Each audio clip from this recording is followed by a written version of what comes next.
रवि के माथे पर पसीने की बूंदें चमक रही थीं। उसकी आंखों के नीचे काले घेरे ये साफ बता रहे थे कि कई रातों से वह ठीक से सो नहीं पाया था। उसकी माँ सुमित्रा देवी अस्पताल के बिस्तर पर लेटी हुई थी।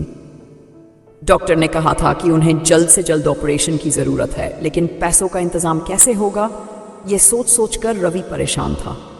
रवि एक छोटी सी नौकरी करता था जिससे बस घर का खर्च ही चल पाता था। पिता का साया बचपन में ही उठ गया था और माँ ने सिलाई करके उसे पढ़ाया लिखाया था। अब जब वह थोड़ा संभलने लगा था तब माँ की यह हालत, वह खुद को असहाय महसूस कर रहा था। हर बीतते पल के साथ चिंता बढ़ती जा रही थी।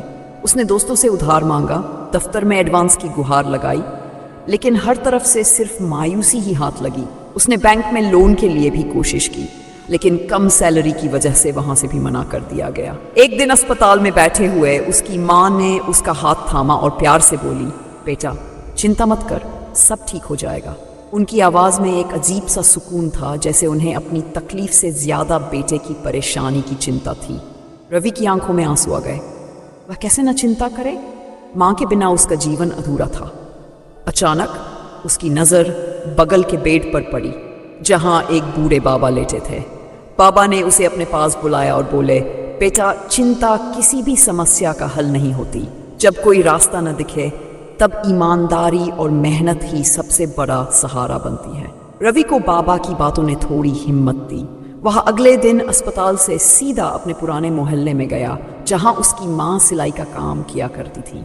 वहां कुछ पुराने ग्राहक अब भी थे जिन्हें उसकी माँ की सिलाई बहुत पसंद थी। रवि ने वहां जाकर अपनी माँ के नाम पर उधार मांगा।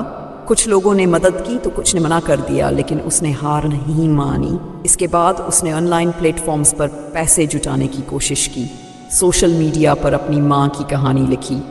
धीरे धीरे लोगों की दुआओं और छोटे छोटे दान से पैसे इकट्ठे होने लगे। हफ्ते बाद रवि के पास इतने पैसे हो गए कि वह माँ का ऑपरेशन करवा सके।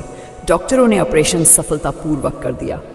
जब माँ को होश आया तो रवि ने उनका हाथ थामा और मुस्कुराकर कहा, अब चिंता करने की बारी मेरी नहीं, आपकी है। आपको जल्दी से ठीक होकर घर चलना है। माँ ने धीरे से मुस्कुराते हुए कहा, मैंने कहा था ना, चिंता मत कर, सब ठीक हो जाएगा। उस दिन रवि ने सीखा कि चिंता करने से कुछ नहीं बदलता, लेकिन हिम्मत और कोशिशें हमेशा रास्ता बना ही देती हैं।